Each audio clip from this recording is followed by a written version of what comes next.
Kita semua kenal image ini. Kita kenal keindahan Mona Lisa, keagungan patung David, dan seni bina menakjubkan Cathedral Florence. Ini adalah Renaissance, zaman kelahiran semula Eropah.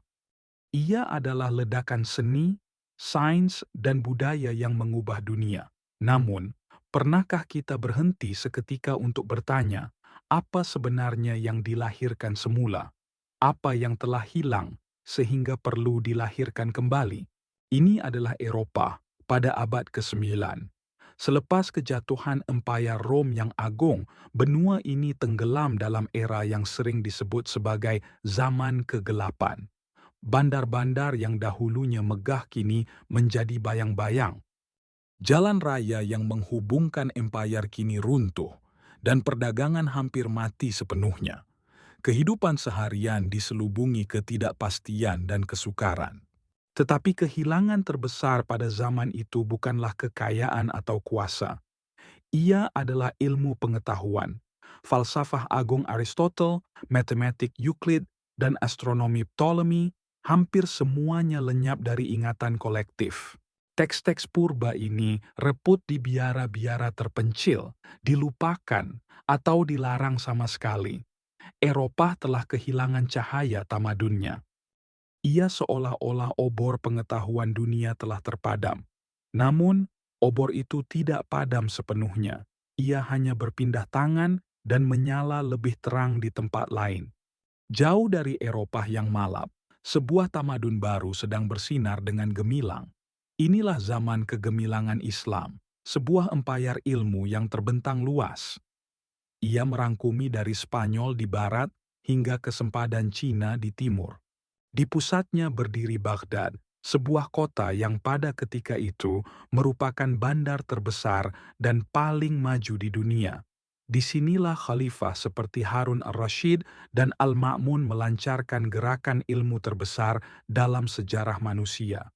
Mereka mengasaskan sebuah institusi yang tiada tandingannya, dikenali sebagai Bait al-Hikmah atau Rumah Kebijaksanaan. Misi mereka adalah jelas dan ambisius.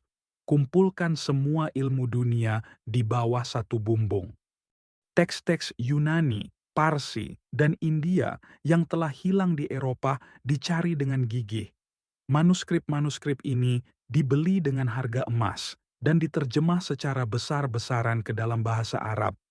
Ini bukan sekadar pengumpulan, tetapi juga proses asimilasi dan pengembangan ilmu.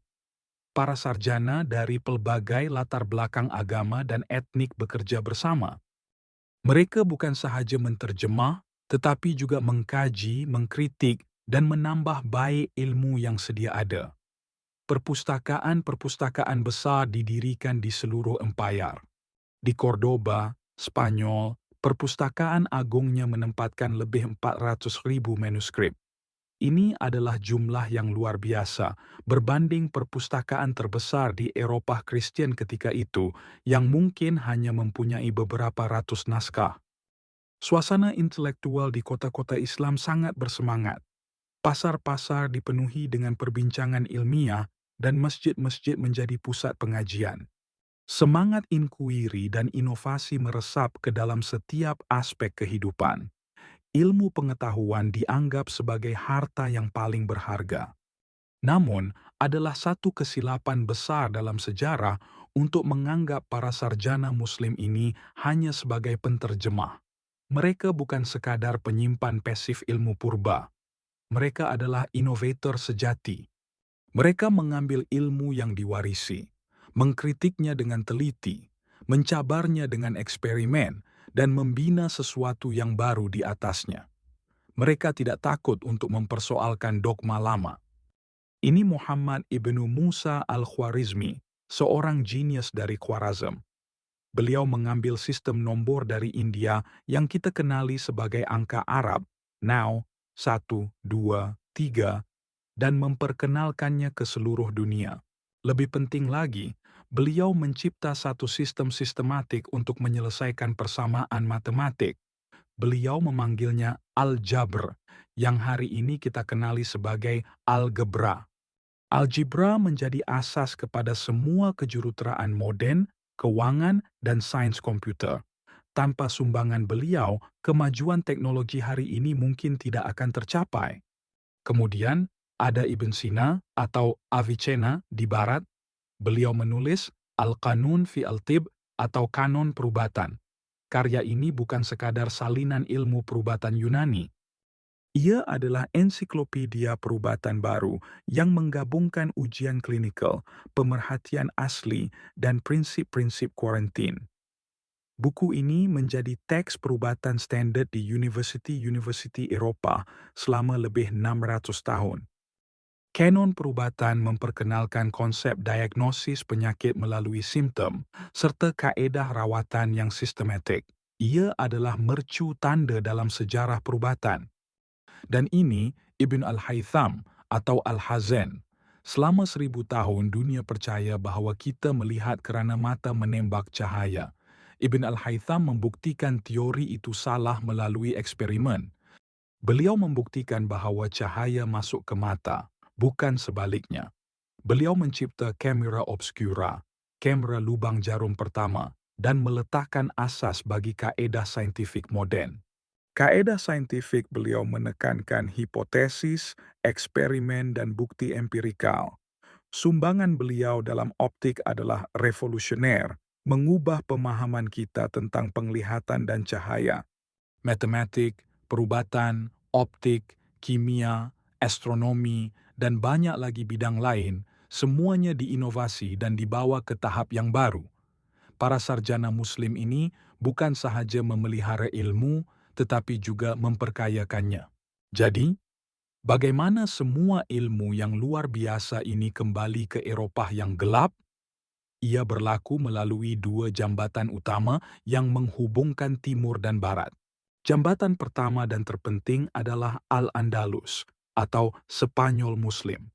Selama berabad-abad, ia adalah tempat di mana tiga agama, Islam, Kristian, dan Yahudi, hidup bersama dalam suasana toleransi intelektual. Apabila bandar-bandar seperti Toledo ditawan semula oleh kerajaan Kristian, mereka tidak menemui emas atau harta karun. Mereka menemui sesuatu yang jauh lebih berharga, perpustakaan-perpustakaan yang penuh dengan ilmu. Mereka terkejut dengan kekayaan ilmu yang ada. Mereka menemui semula karya-karya Aristotle yang telah lama hilang. Mereka menemui algebra Al-Khwarizmi dan perubatan Ibn Sina. Satu gerakan penterjemahan besar-besaran bermula, kali ini dari bahasa Arab ke Latin. Para sarjana Eropah seperti Gerard of Cremona bekerja tanpa henti untuk menterjemah teks-teks ini. Jambatan kedua adalah Sicily, sebuah pulau di Mediterranean. Ia menjadi titik pertemuan antara dunia Norman dan Arab. Di sini, ilmu mengalir bebas antara budaya yang berbeza. Para pemerintah Norman di Sicily menghargai ilmu pengetahuan dan menggalakkan penterjemahan. Mereka memahami nilai warisan intelektual yang ditinggalkan oleh tamadun Islam. Perlahan-lahan, obor ilmu yang telah dijaga dan diterangkan oleh dunia Islam mula diserahkan kembali kepada Eropah. Benih-benih pengetahuan telah disemai di tanah yang subur. Teks-teks terjemahan ini mula tiba di universiti-universiti baru Eropah seperti Bologna, Paris, dan Oxford. Ia mencetuskan kebangkitan intelektual yang tidak pernah dilihat sebelum ini. Dan di Itali, pada abad ke-14, benih-benih itu mula bercambah menjadi pokok yang rendang. Inilah permulaan Renaissance, kelahiran semula Eropah yang agung. Apabila Leonardo da Vinci mengkaji anatomi manusia dengan terperinci, beliau merujuk kepada karya Ibn Sina yang telah diterjemah. Lukisan anatomi da Vinci menunjukkan pengaruh jelas dari kanon perubatan.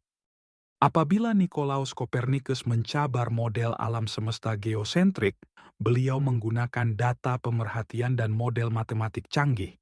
Model-model ini berasal dari Balai Cerap Marageh di Parsi yang telah mengkritik Ptolemy berabad-abad sebelumnya. Sumbangan sarjana Islam dalam astronomi adalah penting untuk revolusi Copernicus. Mereka menyediakan asas teori dan pemerhatian yang diperlukan. Apabila pedagang Itali mula mengira keuntungan mereka, mereka menggunakan angka Arab dan algebra. Sistem ini dibawa oleh Fibonacci dari pengembaraannya di dunia Arab. Sistem nombor ini jauh lebih efisien daripada angka Romawi yang rumit. Ia merevolusikan perakaunan dan perdagangan di Eropa. Perubatan, astronomi, matematik, falsafah, malah seni bina, Renaissance Eropa berdiri di atas bahu gergasi-gergasi dari zaman kegemilangan Islam. Ia bukanlah kelahiran semula dari abu yang kosong. Ia adalah kesinambungan, sebuah penyerahan obor ilmu dari satu tamadun ke tamadun yang lain. Ini adalah bukti nyata bagaimana ilmu pengetahuan adalah warisan bersama manusia. Ia melangkaui sempadan geografi dan budaya. Sejarah tidak berlaku dalam vakum.